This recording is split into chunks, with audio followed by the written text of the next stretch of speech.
It is 48 days till the man burns, and today we're talking about bikes and some tips and etiquette and stuff for bicycles. Because bikes are like the #1 method of transport from the playa. So firstly, if you are planning to bring a bike, it's best not to bring a good one. The playa dust is super corrosive to metal, so if you bring your nice fancy bike out there, you're probably going to find that it's not going to be quite as nice and fancy by the time you get out of there. If you're going to ignore this and decide to bring that bike that you love, then you're going to want to get it serviced as soon as possible after Burning Man. But to be honest, there's like a lot of places that you can rent bikes from quite cheaply or buy them from very cheaply. Burning Man has a list on their website, I'll link it in the description box below, of places where you can get bikes from. So you can easily pick one up for around $50, $60. And then you're just not going to be worried about that bike getting ruined or broken or stolen or anything like that. And you're not going to have to pay to get it serviced afterwards. If you do decide to get a bike from one of those places, then you can return them afterwards as well, and they will service the bikes and prepare them for next year so they have a nice supply for next year's burners. So whatever bike you decide to bring,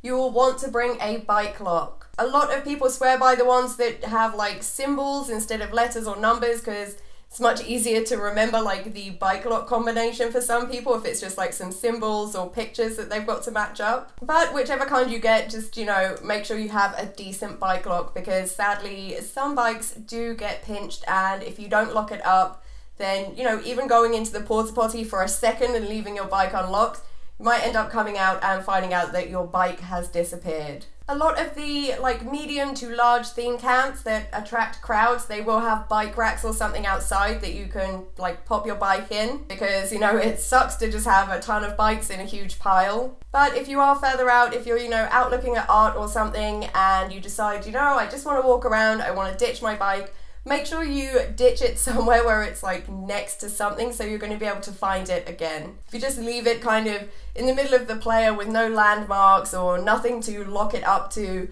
it's going to be really hard for you to find your bike again. And wherever you're leaving it, make sure you lock it up. But when you are locking it up, make sure you're not impacting anything. If you're locking it to art and that art is interactive in some way, make sure that by locking it up, you're not preventing other people from enjoying that art or being able to interact with the art. Make sure you're not locking it up to other people's bikes so that they then can't use their bike until you come and unlock yours. Just be considerate when you're locking up your bike so that you are not affecting other people in a negative way. One of the first things you'll want to do when you get to Burning Man and you've got your camp location is to label your bike with that. If your bike does happen to go missing and it is labeled with your name and your camp location, then there is a possibility that it will be returned to you. Because some of the bikes that get stolen, people are just kind of borrowing them, which, is not okay. You should not be taking someone else's bike just because you see it unlocked. It's really not okay to do that. But, it does happen. People aren't always trying to steal the bike to keep it for the duration of the event. They maybe just, they need to get from A to B and they see an unlocked bike and they think, I'll just quickly ride that one. And sometimes in those cases, the person will return the bike to you. They will feel remorseful about it and return the bike to your camp. Or maybe they'll abandon it somewhere and someone else will come across it and return it to your camp. But if your bike doesn't have a label, you are much less likely to be reunited with it. At night, it is very dark and visibility is very low, and there are things like art cars and mutant vehicles and all sorts going around. So you want to make sure that your bike is lit up. Technically, as long as you are lit up, you're going to be sitting on your bike, so people will be able to see you if you're lit up. But it does help to light up your bike as well so that people can see it, especially in side profile. And because it's dark, if only you are lit up, it can be hard for people to tell that you're actually on a bicycle if your bike isn't lit up as well. Aside from the decorative lighting up of your bike, you will want some kind of headlights so that you can see where you're going, especially if you're, out on the playa and visibility is very low and there's the potential for, non-lit up people to be wandering around. You're going to want a headlight so that if you're about to crash into someone, you're going to be able to see them before you collide with them. Aside from lights, a lot of people like to decorate their bikes in other ways. Some people, cover them with fur and put flags on them. It's kind of like a fashion parade for bikes. It's amazing. You will see some absolutely amazing, decorated bikes out there. And it's not a requirement. You don't have to decorate your bike.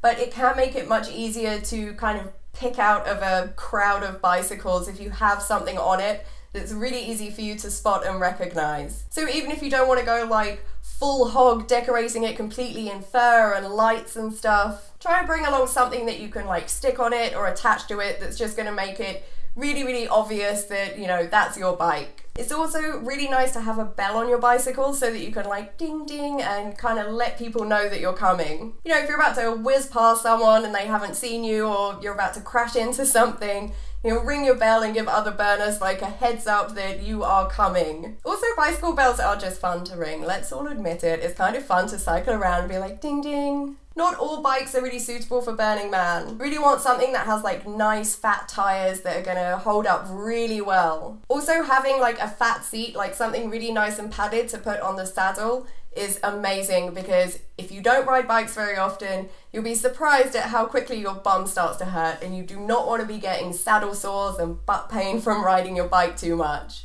A lot of the places that you can get burner bikes from and like burner bike packages, they have all kind of add-on accessories, so you can get fat seats, which you'll want, baskets, bells, they'll, you know, stick lights on it or decorate it in some way for you. And some of them are really cool and fancy, but it can add up fast, so you'll want to kind of have your priorities in order. So your number one priority is going to be that fat seat. You really, really want that. And if the bike doesn't have some kind of headlight, you'll want that. A bell, obviously, so you can enjoy ringing your bell. A basket is really handy, especially if you're going on like ice runs and stuff, or, you know, moving things about. It's nice to have a basket on your bike. Those are the top priorities. Anything after that is, you know, like fancy stuff that is just going to make your bike, you know, more funky and more awesome. You will want to bring along a basic bike repair kit with you and, you know, understand how to actually use it and do basic repairs on your own bike. So you want some stuff so you can deal with punctures, and, you know, a pump so that you can pump up tires if they have gone down. Some bike chain and gear like oil or lubricant, because, you know, things can get a bit sticky and clunky after a couple of days, so you probably want some of that. And a couple of spare inner tubes in case, you know, everything just goes horribly wrong and you just need to replace that whole inner tube. Bike repair kits are pretty cheap, and, you know, if you're going to go to the effort of bringing a bike to Burning Man, then it's definitely worth investing in getting a little repair kit so you can keep it running. There is a bike repair theme camp that can, you know, help fix your busted down bicycle. So you can just head over there if it's something you don't know how to fix yourself or can't fix yourself, then you can go and get some help from them. But it can be a pain, you know, if your bike breaks down really far away from that camp and you have to drag your broken down bike all the way over there to get it fixed, you know, it's a pain. It's much easier if you just know how to do those things yourself and can quickly deal with it and do it. And, you know, remember, you have like a community of people around you that will probably be more than willing to lend you a hand if your bike breaks down and you're not really sure how to fix it. Chances are someone nearby will know what you need to do. If you're on your bike and you get stuck in a dust storm, then get off your bike, disembark the vehicle. Technically, if there is a big dust storm, then everything should stop, you know, art cars, mutant vehicles, bicycles, because visibility is very low. There's a greater potential for there being some kind of accident because you're not able to see that far in front of you. But unfortunately, not everyone follows those rules. So it's kind of from two sides. If you're riding around in low visibility, there is a chance that you are going to crash into someone and injure them because you just don't see them in time. Or, you know, maybe you will crash into something like a piece of art and damage that piece of art and potentially injure yourself. But from the other side, if someone else decides to carry on riding around like an art car or a mutant vehicle and you're on your bicycle, there's a chance that they're not going to see you in time, and because you're on your bike, it's going to be much harder for you to kind of dive out of the way, so you could end up getting injured yourself. So if you do get caught in a dust storm, get off your bike. You know, if there's somewhere nearby to lock it up, maybe lock it up so you can kind of go about your day on foot, or just walk with it until you find a suitable place to like lock it up so you can carry on foot. If it rains, do not try and ride your bike. The playground is just going to turn into oozy, sticky mud. You will probably get a couple of feet before your tires are clogged with mud, your gears, your chain, just everything is full of mud, and your bike won't go anymore.